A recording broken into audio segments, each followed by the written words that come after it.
here at the Confucius Institute U.S. Center, and thank you so much for attending our panel tonight, Integrated Classroom, Accounting for Cultural Differences in Higher Education. For those of you that have never visited us before, the Confucius Institute U.S. Center is a nonprofit organization with an educational bent with the mission of strengthening educational and cultural exchanges and fostering people-to-people interactions between China and the United States. Tonight, I am happy to introduce our esteemed panelists and our moderator, Lauren Sinclair. Ms. Sinclair is the Academic Director of the International Accelerator Program at American University, where she is responsible for program oversight, advising, curriculum development, faculty support, and course instruction.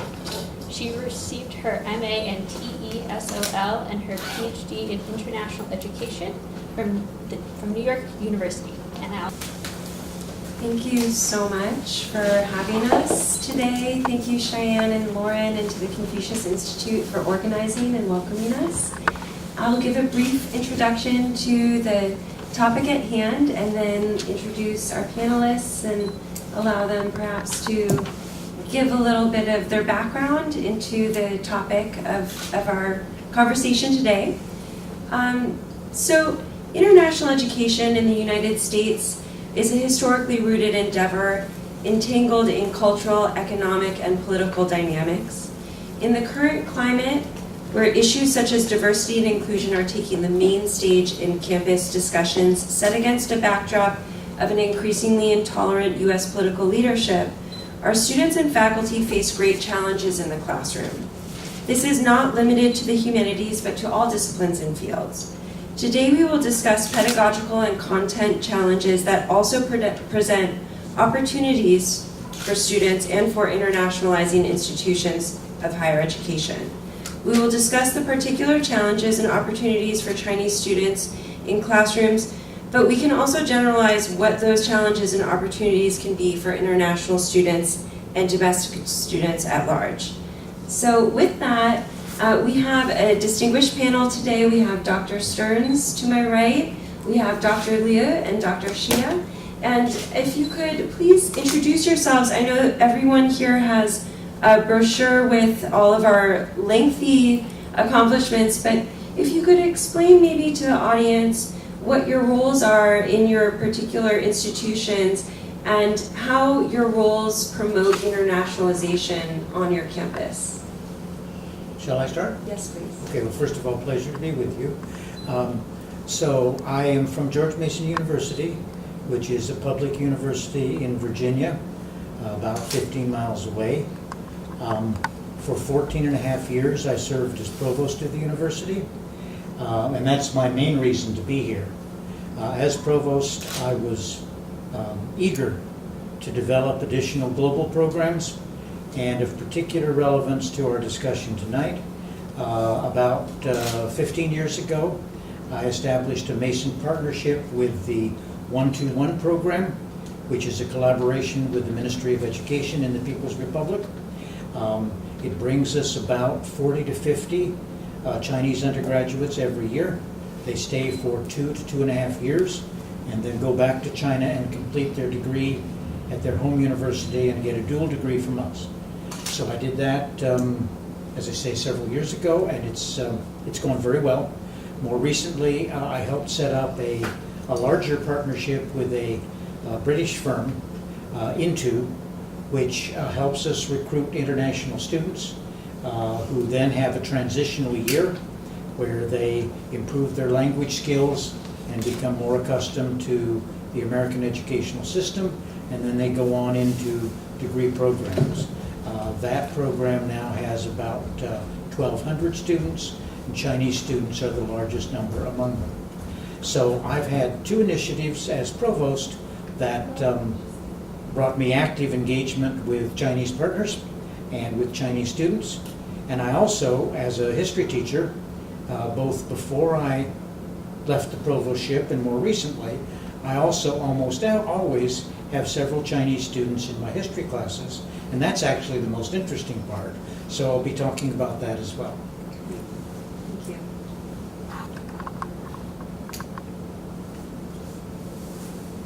Sorry, John.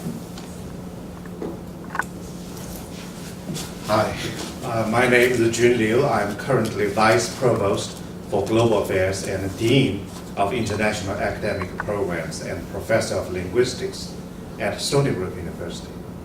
Stony Brook University is one of the flagship universities in SUNY system. We have 64 universities. Stony Brook University, University of Buffalo, Albany, and Binghamton are the 4 research institutes in the SUNY system. I feel I'm connected to today's topic in 2 ways. Academically, I taught English for 10 years in China to Chinese students to learn English as a foreign language before I came to the United States. I was not given the opportunity to teach English when I came to the United States, but luckily I was asked to teach Chinese to American students when I first came in. Then I returned to China to teach English again, and I came back to the United States and teach English to Americans. So with all those academic experience, I feel I truly related to international students, both from the United States and in China. And when I became a professor, and I had the great experience enjoying how to help international students, in particular Chinese students, to be successful in U.S. classrooms, and how to help American students to go to China to study abroad. So my current professional connection is that I'm overseeing all international activities at Stony Brook University. That includes study abroad programs, international students recruitment, in particular Chinese students, visa immigration services, global partnerships and agreements, Institute of Global Studies, Confucius Institute, and more recently, China Center. Hi, I'm Wenrong Xia. I'm from Confucius Institute, but my home university is Nanjing University in China. I came United States DC last year, November. Yeah. So I've been here just 1 year, almost 1 year.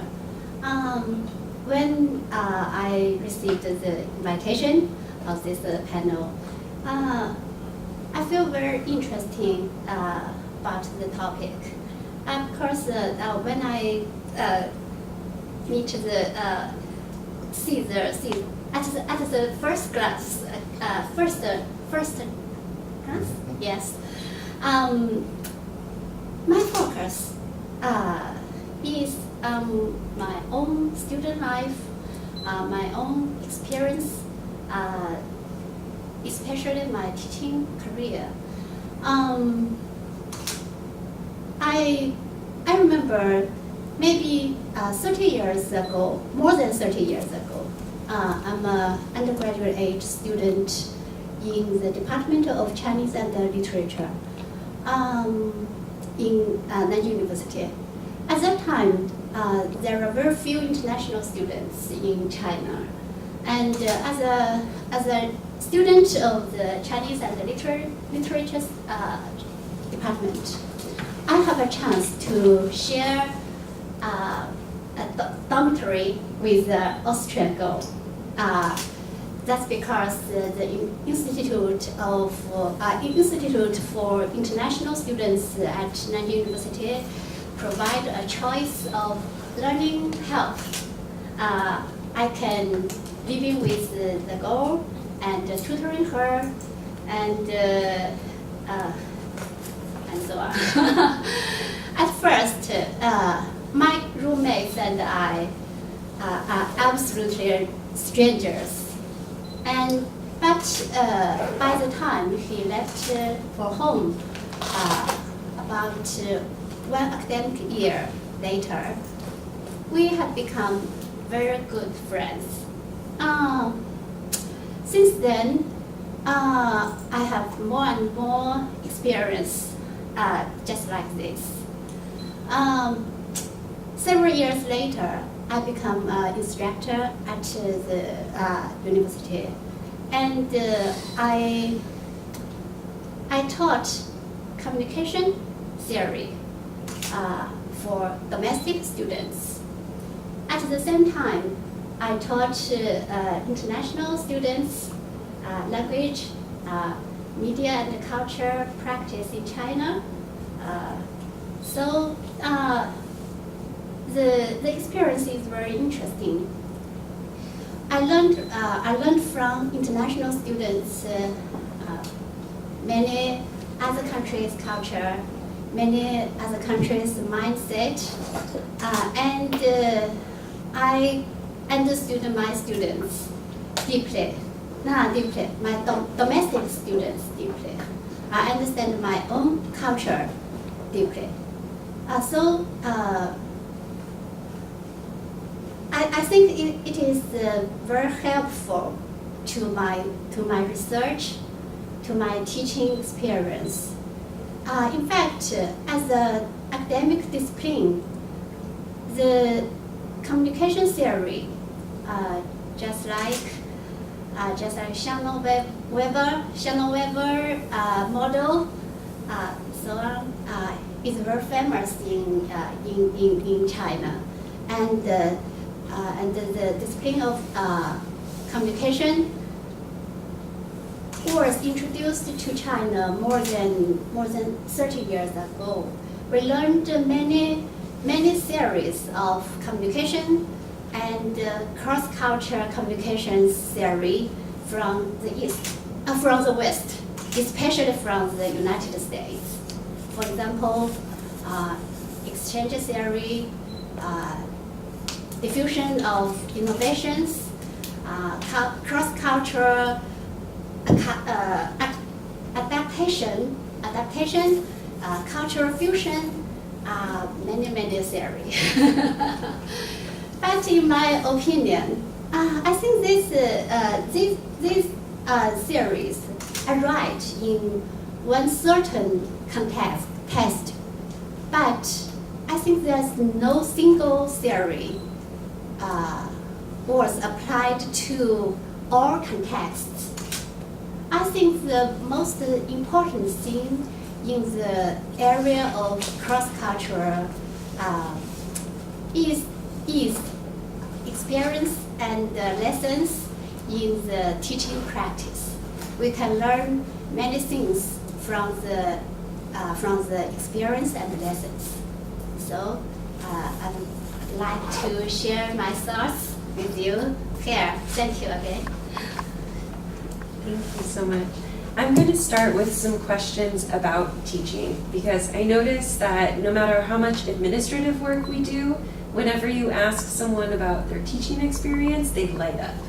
So, and it seems to be also the most difficult thing to explain to a practitioner, how to really make the exchange that you're speaking of, Dr. Xia, how to make that exchange happen in the classroom when you have so many students from so many different backgrounds, even from the same national background, coming with very different educational backgrounds or even cultural diversity. So my first question is, there are variabilities such as classroom size, student versus teacher-centered classrooms, emphasis on exams, and participatory learning, which have been highlighted as major distinctions of the American classroom. Which factors do you think are the most important to consider when supporting students' academic and cultural adjustments to the American classroom? So say, for example, you have a student who's brand new to the United States context. In consideration of these differences, what pedagogical strategies encourage inclusive learning environments? If you were to speak with a faculty member, maybe who wasn't so familiar with welcoming many diverse international students into the classroom, how would they support their learning experience? Dr. Stearns, would you like to start? Okay, so it's on. Okay, is it all right? Okay. So okay, first of all, a general comment. We have at Mason about 800 Chinese students. They're our largest international group, and overall they do very well in terms of graduation rates, course performance, etc. The experience that I want to talk about primarily is in a classroom of 40 to 55 students, where there are 4 to 7 Chinese students. How do they do? My classroom is a world history classroom. The Chinese students who've had some history back in China have usually not covered world history in the same way, which is, as far as I'm concerned, good. And I have 3 relevant experiences, which add up to a statement, frankly, it's not a big problem, but 3 relevant experiences. First of all, you've referenced the difference in the examination system, and obviously that's so. Every Chinese student to whom I've talked, and by coincidence, I talked to one just yesterday in our Institute program, none of the Chinese students has any particular difficulty adapting to a system in which examinations are less central. Mostly they actually like it. They like the chance to have different kinds of expression. They're sometimes refugees from the Chinese examination system. So this has never seemed to me to be a big problem. Point 2, I don't mean to stereotype, but on average, they work very hard. On average, they work harder than most of my American students. And that helps explain the fact that usually, almost always, they're in the top group in my course in terms of ultimate performance. Which leaves issue number 3, which to me is the most interesting and sometimes vexing. They don't talk very much. I do try to run a participatory classroom. I don't lecture very much. I value student input. I value questions. I value criticisms. And for the most part, the Chinese students do not participate actively. Partly, of course, this is language. But they compare interestingly with Arab students who at the same language level are much more willing to talk. Sometimes they talk too much. So the issue area that interests me, and it's not a new one, I know, the issue area that interests me is trying to figure out how to try to encourage Chinese students to break the barrier in which, thanks to an expectation that they'll mostly listen, plus their own language insecurity that I sympathize with entirely, we can get them to participate more.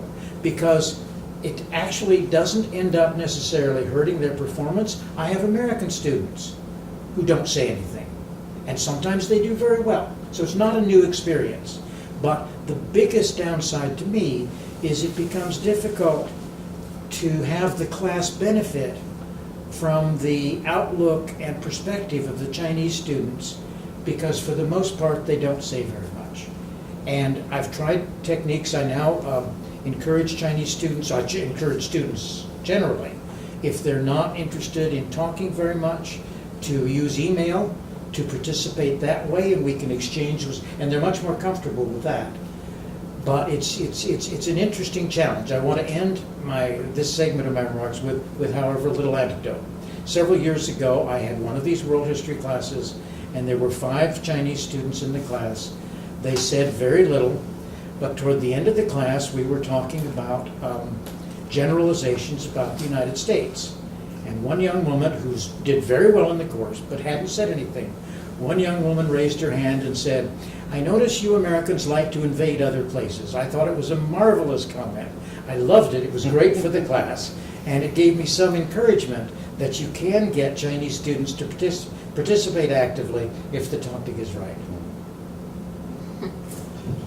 Very interesting. At Stony Brook University, we have more Chinese students. Altogether, we have 5,700 international students. Half of them are Chinese. 2/3 of these Chinese students are undergraduate students. 1/3 graduate students. So with such a big group, we encounter problems. Some classes we feel are filled with Chinese students, especially in engineering, STEM areas. And when the majority of students are Chinese, it gives instructors some kind of dilemma, and in trying to find out how to teach the class where the majority of students are Chinese. So you asked a question about number of factors that might impede or impact the classroom efficiency or interaction. One is the class size. Admittedly, yes, because in China, because there are so many students, usually you have a class of 40 to 60, which is normal. But in the United States, except for big lectures, usually you have 20 or 30, some smaller class size. Second is teacher style, teacher-fronted or student-centered. This is another difference. Examination-oriented versus just a casual talking, alternative assessment. And among other factors, I would say, so there is an admitted difference between the Chinese students who are used to learning stuff through their own style. And when they come here, they encounter lots of challenges. Number one is acculturation. They need to figure out everything within a short period of time. And it is usually overwhelming. So they will have to miss this and miss that. And secondly, nowadays, Chinese students are different than the Chinese students 10, 20 years ago. They're younger. And they go to the universities because their parents want them to go. And sometimes their parents will ask, which major will get my son or daughter likely have a job? So rather than what they're good at. So given all those factors, I would say that there is a huge challenge. Peter, is probably the exemplary teacher to attract lots of Chinese students. But my experience with some Chinese students is that they sometimes are not independent enough, and they rely on others. They tend to mingle with the in-group people, and that's why they sometimes do not participate, because they seek comfort zone among other Chinese students. So I can elaborate more about strategy to help them break the ice, break the silence. But in general, there is no one single factor. I think they're all related to their own learning styles, own cultural norms of what learning is about. It takes time for them to venture out of their comfort zone and really experience something different from what they used to. I think the Chinese students' style are based on their experience from primary school to high schools. In China, as far as I can see, the classroom size are very large. Yes, in the primary school and to high school level. I think this is due to the huge number of the students in many areas in China. But I'd like to highlight one new point is there's many the English how to say the changing in China. For example, in Nanjing City, there's many new primary school. The classroom size is smaller than past. There's only 20 to 30 students in one class, and parents prefer sending their kids to those schools. But the size, how this size affect the results of education, I don't know. But I think the more interaction in the classroom, more participation in the class. So I think there's many change present days. Secondly, I think the participation of Chinese students is low. Yes, indeed, very low.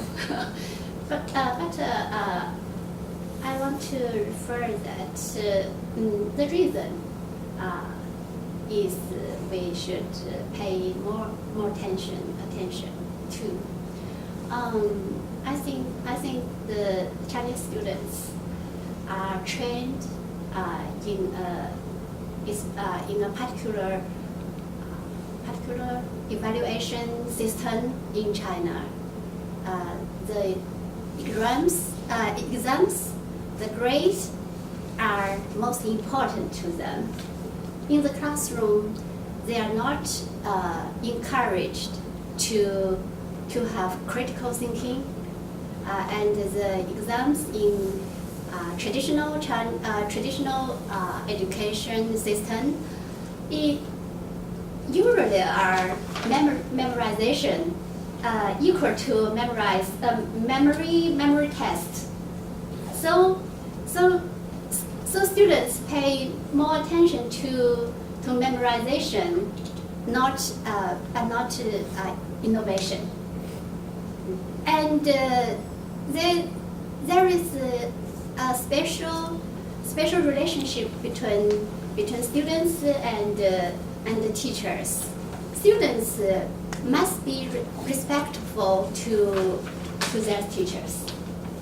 You can't challenge your teachers. So I think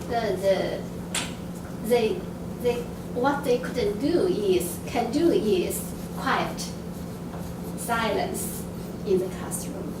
So if we want to change all of this situation, we must know more about Chinese culture, especially the education system. Thank you. I'd love to follow up on this, and I think all three of you have brought up points of the participation, the necessity of participation, and also its essence in conveying the soft skills of learning. So in the U.S. education system, there's often an emphasis on extracurricular, co-curricular, and service learning, elements of the classroom experience. Faculty often encourage students to participate in clubs as part of their learning experience or do community service. And as Dr. Liu mentioned, sometimes it's difficult to get students to break out from their in-groups. Working with programs that do try to encourage students to explore and get to know not only people but organizations outside of their program, outside of their studies, especially being based in a place like Washington, D.C., where there are so many opportunities for students to participate. Oftentimes we still see students persisting within their own networks, which is understandable because it is difficult to adjust. Without putting the onus on students to do that outreach on their own, how can we encourage not only our international students, our Chinese students specifically, to engage in the extracurricular, intellectual, and academic experiences, not only outside of the classroom, so that they can bring those experiences back into the classroom and share, but how can we also encourage domestic students to work with their international peers as a part of the dialectic learning experience, so that it's not only on international students to reach out and acculturate and adjust, but so that's also the responsibility of domestic students and also faculty who are not only American faculty, but faculty from all over the world who are encountering these dynamics as well. How can we encourage that as educators in the classroom? Dr. Stearns? Okay, I have less experience here. I think I have a diverse set of responses. We've had some Chinese students in the 1-to-1 program who have branched out splendidly. We've had them participate, for example, on their own initiative in efforts like Habitat for Humanity.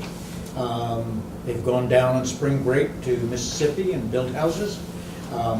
They regularly volunteer. This is less of a stretch They regularly volunteer to assist in Chinese language courses, which gives them a different kind of encounter with American students.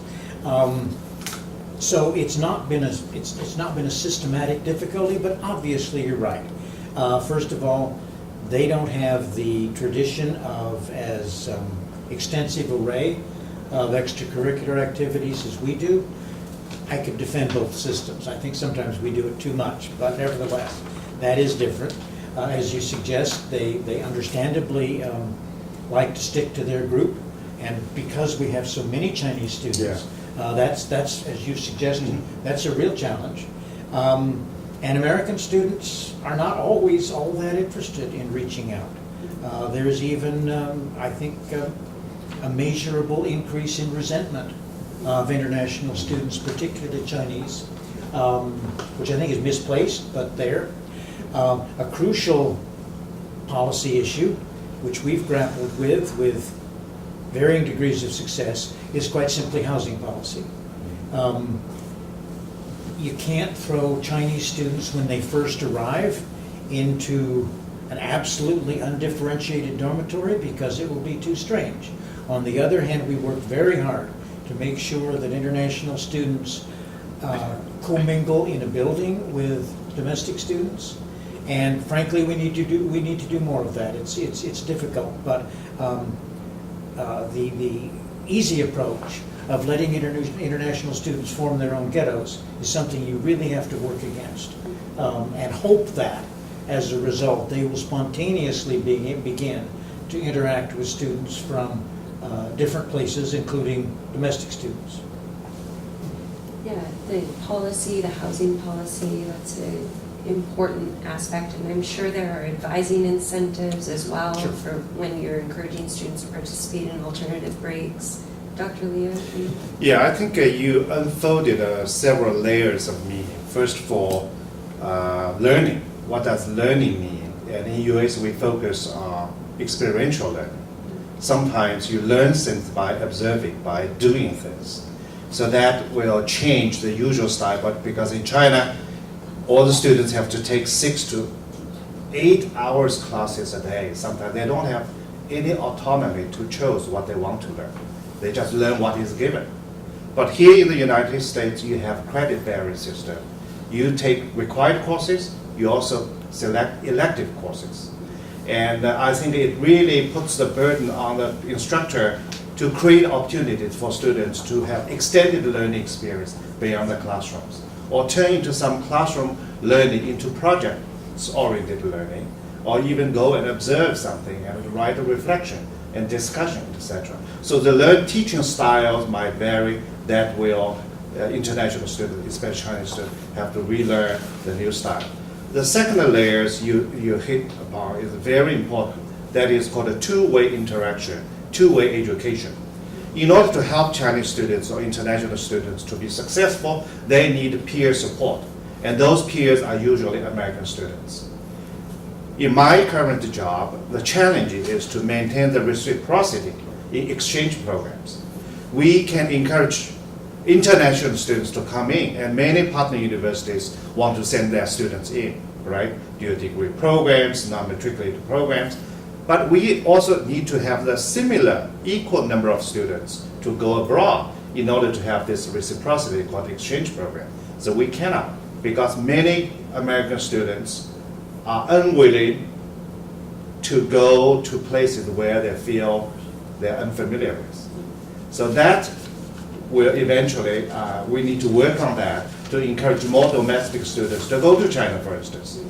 So those students who struggled and went to China, for instance, when they return, they know how to return, how to emphasize for Chinese students, because they experienced the struggle. They know they did not speak Chinese, and no one spoke English with them. They had to struggle, but eventually they succeeded in that struggle.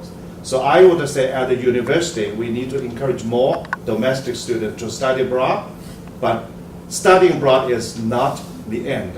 When they return, they need to reciprocate the experience, help international students to be successful, because they have similar experiences to share with.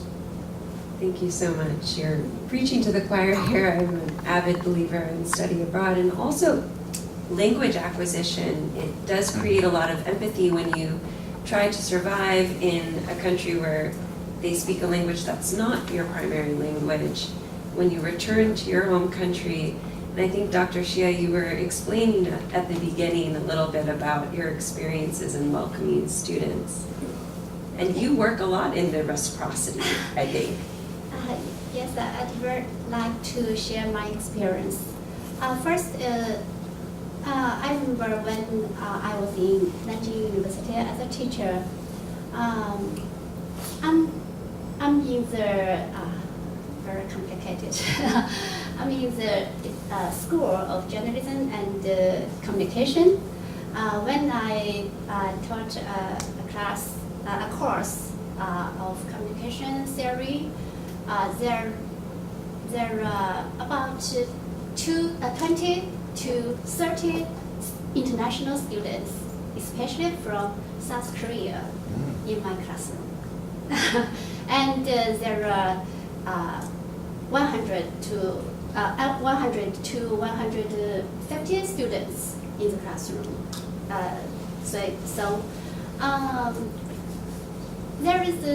There are some practical strategies in the classroom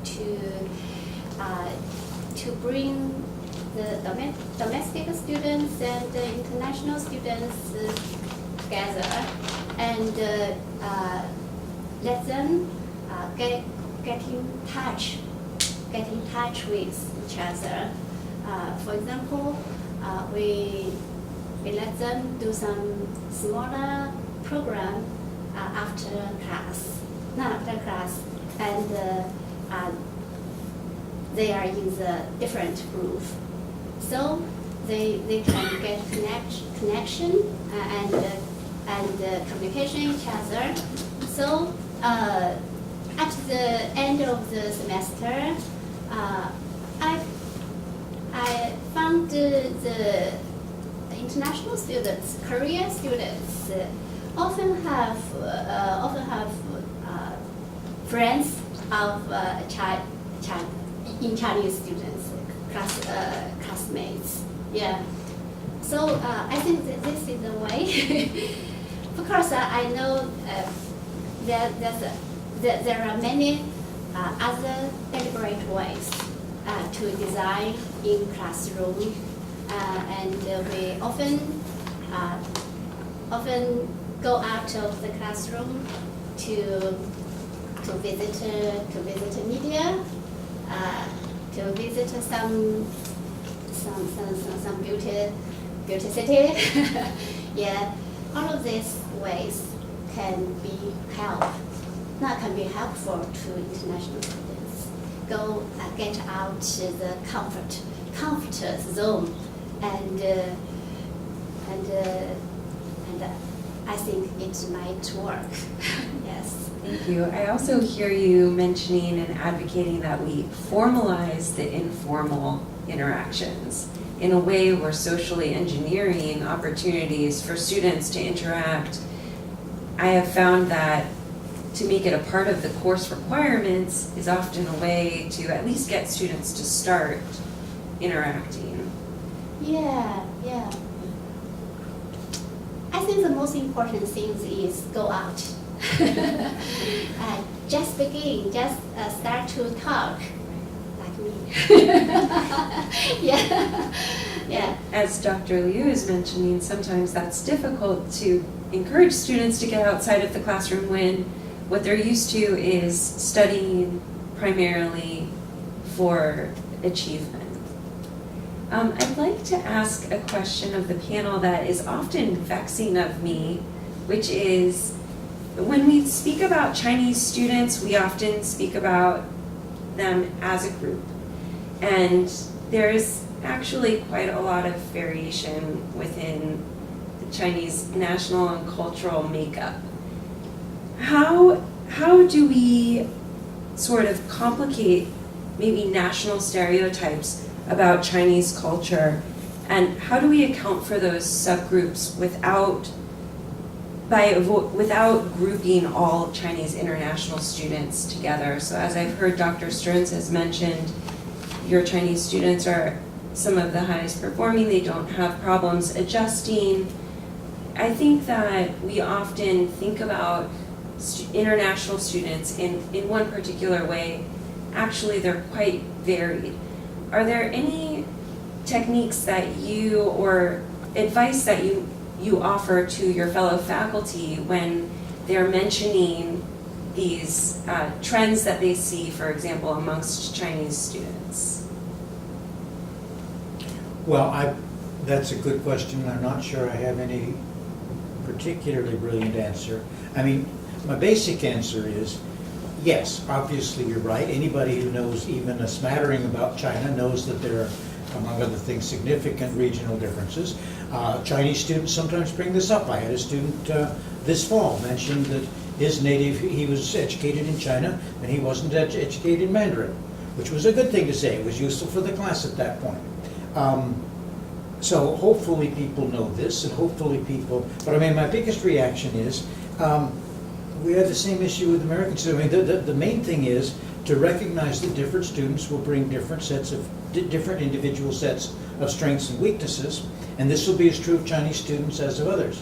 I don't know that we can plan to educate large numbers of faculty on the nuances of cultural differences within China. If they're interested, that's great. But frankly, many of them would find it a burden. But that we can encourage them not to think of people, any group, as automatically this way or that. That's just part of good teaching. Yeah, I think stereotyping is dangerous. However, among all Chinese students, there are different characteristics. For instance, Chinese students came here in high schools first, and they went through the last 2 years in high school, gradually moved to university, and their characteristics are different than students who directly come from college experience. There are what we call labeled as heritage Chinese learners. Their parents are Chinese. They speak fluent Chinese. They don't read very well. They are not given opportunities to write. And these are all subgroup of Chinese students. Chinese students came here for intensive English program to prepare for academic study because they have low language proficiency. They eventually are successful, right? Versus Chinese students who have very good test scores, who are already competent coming to the academic arena. Undergraduate Chinese students versus graduate Chinese students. So there are many subgroups. We really cannot single out any particular one. But in general, this is no longer the stereotypical Chinese student body as we talk about. For instance, the silence in the classroom, as Peter mentioned. When I did my study about 15 years ago, I wrote a book called Asian Students' Classroom Communication Patterns in U.S. universities. I interviewed, observed 4 subgroups: Chinese, Japanese, Korean, and Indonesian. And Chinese students, they have some common characteristics, but Chinese students in particular has its unique, trends and unique behavior or unique characteristics. So what I would say that we need to be mindful, not to stereotype, but we also need to understand the general characteristics while differentiating those subgroups if we can. So we really need to look at who they are, what subject matter they're studying, whether they're good at that, and where they're coming from, what their language proficiency level is, and also what their ultimate goal is. So I think that these are all the factors we need to take into consideration when we deal with Chinese students. And in particular, the younger age, this is the trend. Totally different from 20, 30 years ago. Thank you. I agree with Dr. Liu. As a teacher, I suggest that we think international students or domestic students as the same way. It is better, and we And when we facing an international student, if we think him or her as an individual, I think the stereotype maybe decreased. Yes. As a teacher in my classroom, I often remind myself, this is one person. This is one individual, not Korean students, American students. She is a students from that. Well, I think when I think so, I feel I was communicating a particular person. I think if even if I don't know very much about their culture, I can think him or her neutrally, just as a teacher. Yeah.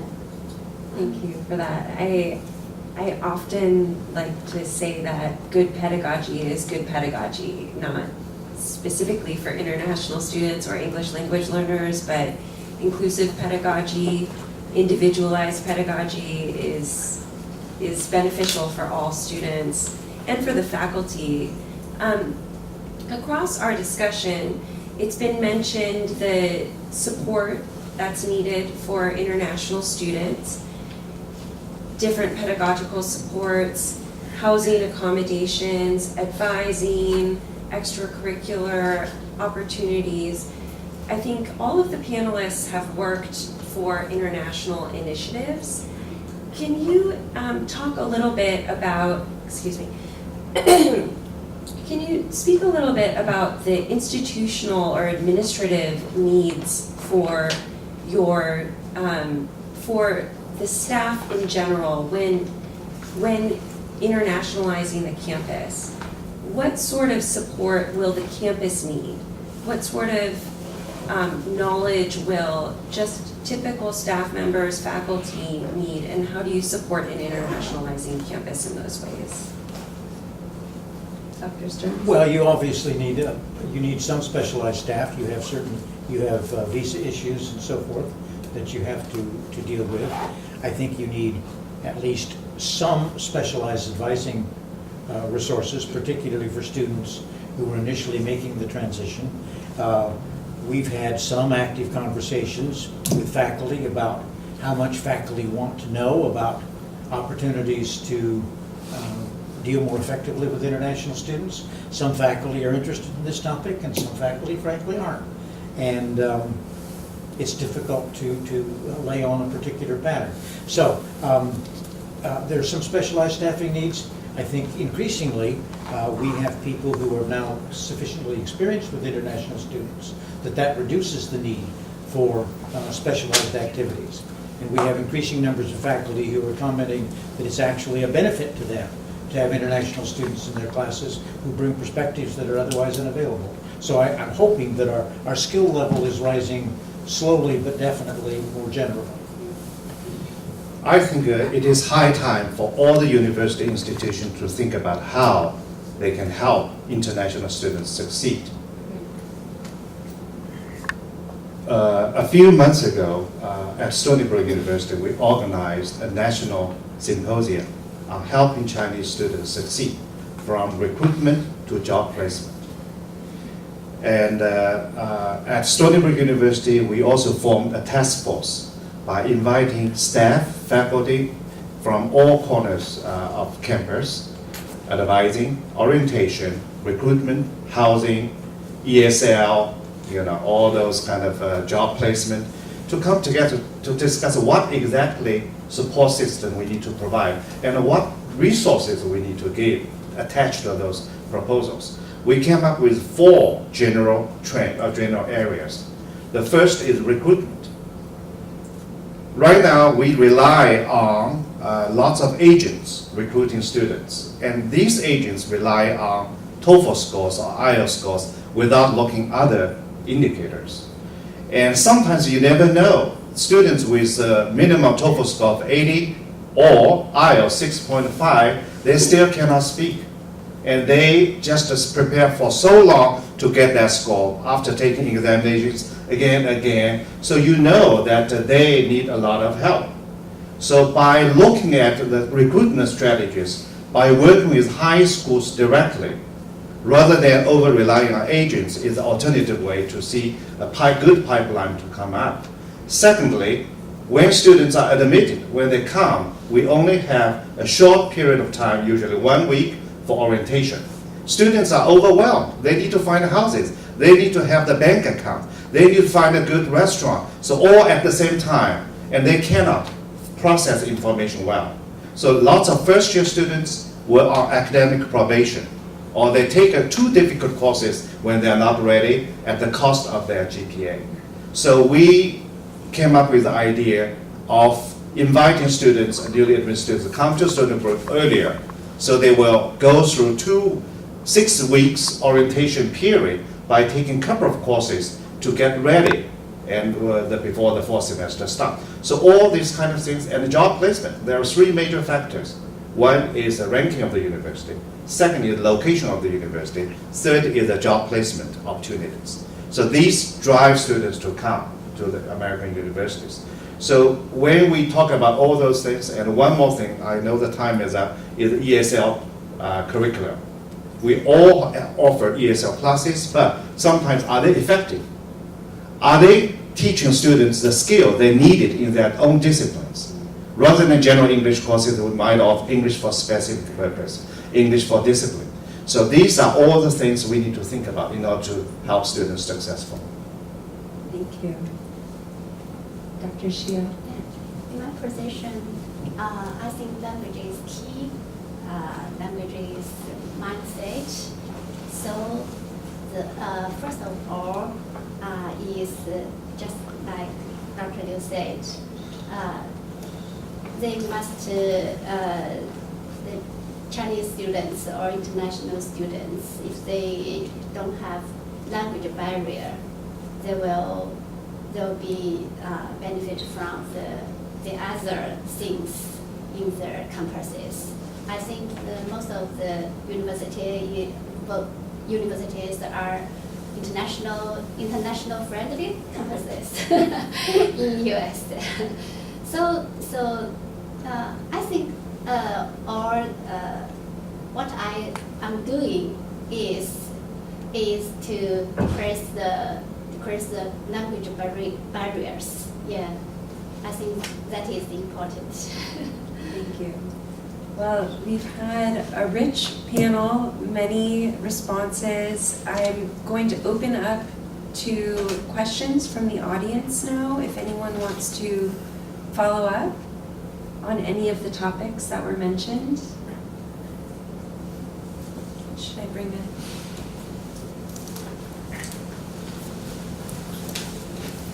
Thank you for the three panelists. I really feel I learned a lot from your talking. And so I'm a student at Occidental College, and this summer vacation I went back to China and teach IELTS to Chinese high school student and college student. And I faced a problem. Those students, they have high score in reading and listening, but their speaking and writing score are extremely low, much lower compared to other English learner from other countries, and only about a little over score of 5, which really make it really hard.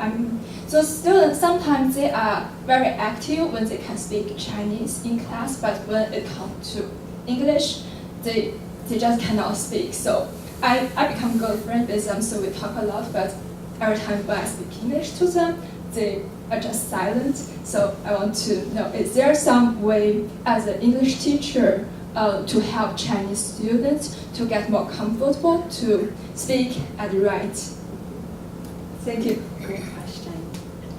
Yeah, I like to take because that's my profession.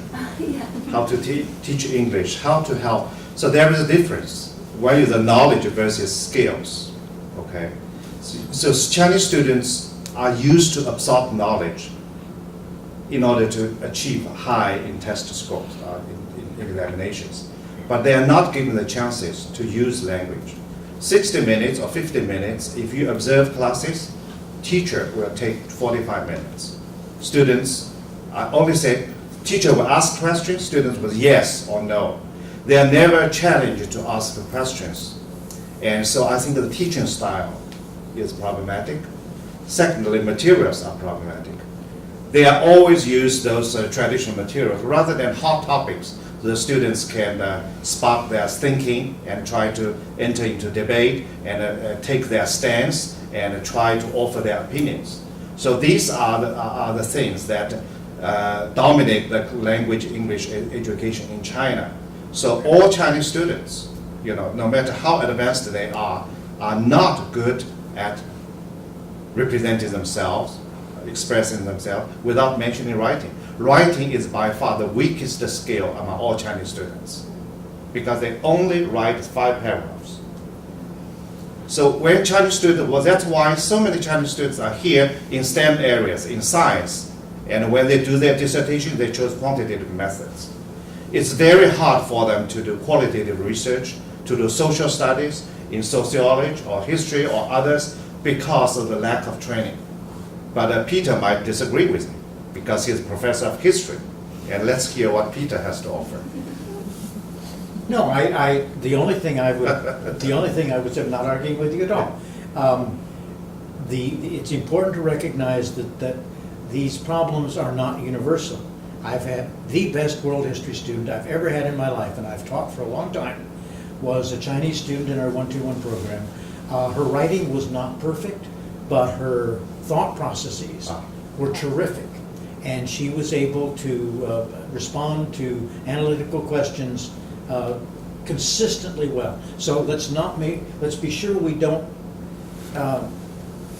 generalize too much about the problem level, because some Chinese students as undergraduates, at least at the writing level, I have more problem with the speaking, frankly, than with writing, which I've not had as much problem with. Any other questions? Just a reflection. Bill Reeder from George Mason, have been working in China and with a cohort of Chinese students for the last 4 years. And I've seen quite an evolution in the last 4 years, especially my students in China.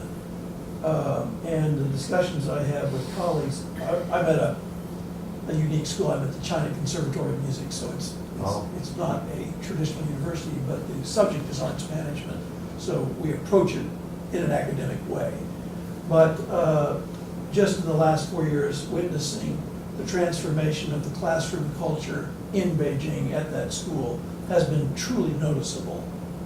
And this last time I posed the question whether One Belt, One Road was a good mission statement. And my students said, no, it's a slogan. And we actually had a very good discussion about the difference between a slogan and a mission statement. So I've just witnessed this. Maybe it's unique to that school, but I don't think so. I suspect there's an evolution that's happening pretty quickly.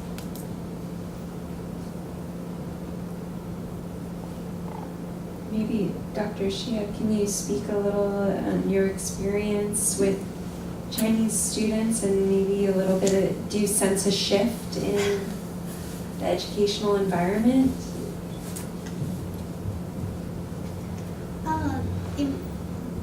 As far as I know, the China is too big, and there are many subculture, and there are many differences between city and city, students and students.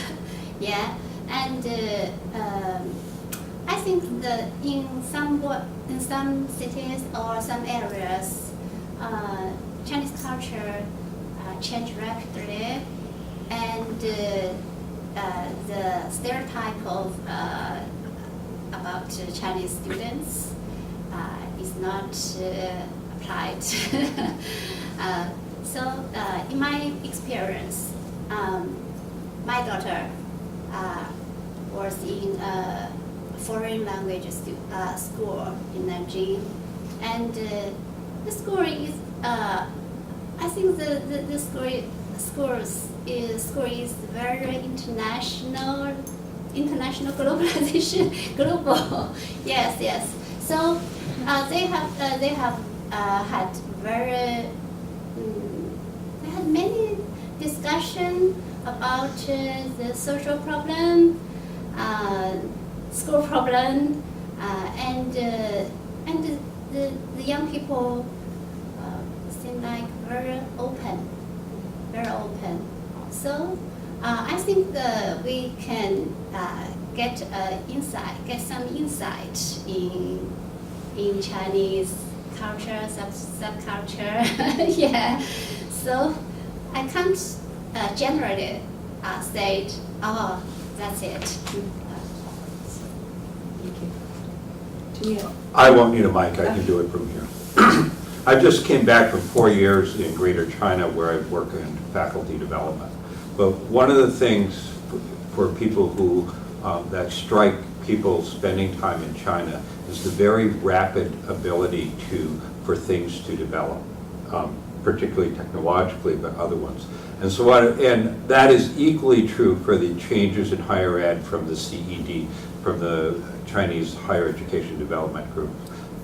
The meeting 4 years ago, I had 150 people, and the meeting this spring had over 800 on it. But the question I have for the panelists is, with the technological changes, with WeChat, with the opening up of different types of acts, are you seeing a difference in the nature of the Chinese students who are coming to the U.S.